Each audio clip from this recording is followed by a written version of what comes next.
तो अच्छा स्टूडेंट, हम लोगों ने जो ऑनलाइन में क्वेश्चन नंबर 3 तक कर लिया था, तो क्वेश्चन नंबर 4 करते हैं आज।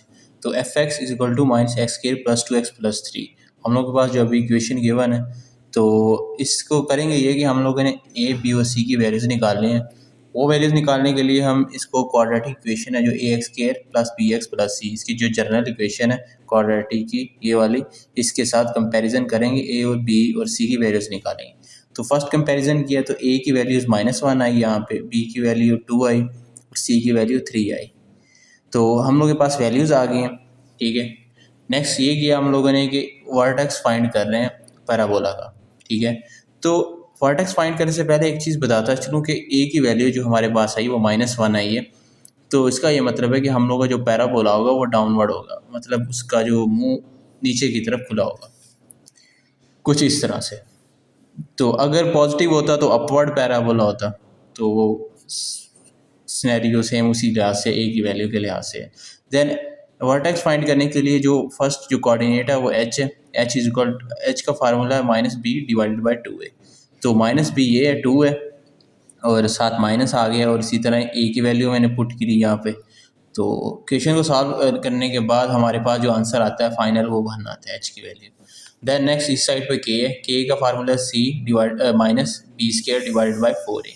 तो मैंने यहाँ पे सी की वैल्यू पुट की ये वाली 3, देन बी की वैल्यू 2 यहाँ पे पुट की, ठीक है, और 4 फार्मूले का और a -1। तो हम लोगों को वैल्यूज पुट करने के बाद मैंने इसको सॉल्व किया है, और इसके बाद जो हम लोगों का आंसर आया वो 4 है। ये देख रहे हैं आप लोग। तो 4 के की वैल्यू 4 आ गई यहाँ पे। तो हम लोगों के जो कोऑर्डिनेट्स बने हैं वो वर्टेक्स के वो 1 और 4 है। तो अभी यहाँ तक हम लोग जहाँ पे पहुँचे हैं ग्राफ के, वो ये है कि हम लोगों ने अभी वर्टेक्स फाइंड किया। वर्टेक्स वो होता है जहाँ से वो ग्राफ कर्व लेता है। तो ये जैसे कि ये यहाँ पे ये कर्व हो रहा है यहाँ पे, ठीक है। तो पहले हम लोग एक्स और वाई इंटरसेप्ट फाइंड कर लेते हैं, देन मुकम्मल ग्राफ ड्रा करेंगे। तो सबसे पहले वाई इंटरसेप्ट फाइंड करते हैं। वाई इंटरसेप्ट के लिए एक्स को 0 करेंगे, ठीक है। तो एक्स की वैल्यू मैंने फार्मूले में एक्स की वैल्यू जहाँ जहाँ पे एक्स है उसकी वहाँ पे वैल्यू 0 पुट की है। तो जब मैंने वैल्यू 0 पुट की है तो मेरे पास जो आंसर आया है एक्स की वैल्यू 0 पुट करने से वाई का वो 3 है। तो एक्स की वैल्यू 0 पुट की, आंसर 3 है। तो फर्स्ट जो हम लोग का एक कोऑर्डिनेट्स ये बन गया जो पेयर है, और दूसरा एक्स से इंटरसेप्ट करेंगे तो एक्स इंटरसेप्ट के लिए वाई को 0 पुट करते हैं। वाई को 0 पुट किया तो इस साइड पे 0 आ गया और सारी इक्वेशन एज इट इज़ आ गई। ये वो इक्वेशन है जो आप लोगों को क्वेश्चन में गिवन है। तो मैंने मल्टीप्लाई बाय -1 किया है। उसकी वजह यह है कि मैंने यहाँ से वो माइनस को ख़त्म करना था और मैंने इसका जो पेयर बनाने थे इस इक्वेशन के।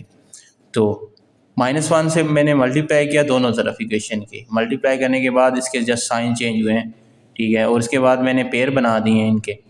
तो अगर किसी को पेयर में मसला हो, वैसे मैं बताता चलूँ कि पेयर किस तरह बनाए हैं। तो 3 जो इसका कोफिशिएंट है 1 है और ये कोफिशिएंट 3 है, तो 3 को 1 के साथ मल्टीप्लाई करा है, ठीक है। तो 3 और 1 दो कोफिशिएंट आए हैं। तो अगर मैं एक कोफिशिएंट को 3 को माइनस रखूँ, एक को पॉजिटिव रख दूँ, तो 3 से एक माइनस करूँगा तो -2 आ जाएगा। तो इस तरह मैंने ये दोनों कोफिशिएंट्स जो दरमियान वाले लिखे हैं वो इस तरह लिखे हैं। अगेन ये यहाँ पे सिर्फ x कॉमन लिया है, यहाँ पे x कॉमन लेने से x-3 आ गया, और यहाँ पे मैंने +1 कॉमन लिया तो ये x-3 आ गया। तो मेरे पास दो कोऑर्डिनेट्स बने x+1 और x-3। तो मैंने इनको जब इज इक्वल टू के बराबर किया है तो -1 और +3 आ गया मेरे पास आंसर। तो हम लोग जब मैंने y इंटरसेप्ट किया था, मतलब y की वैल्यू 0 सॉरी x इंटरसेप्ट किया है, y की वैल्यू 0 रखी है, तो मेरे पास 2x की वैल्यू आई है।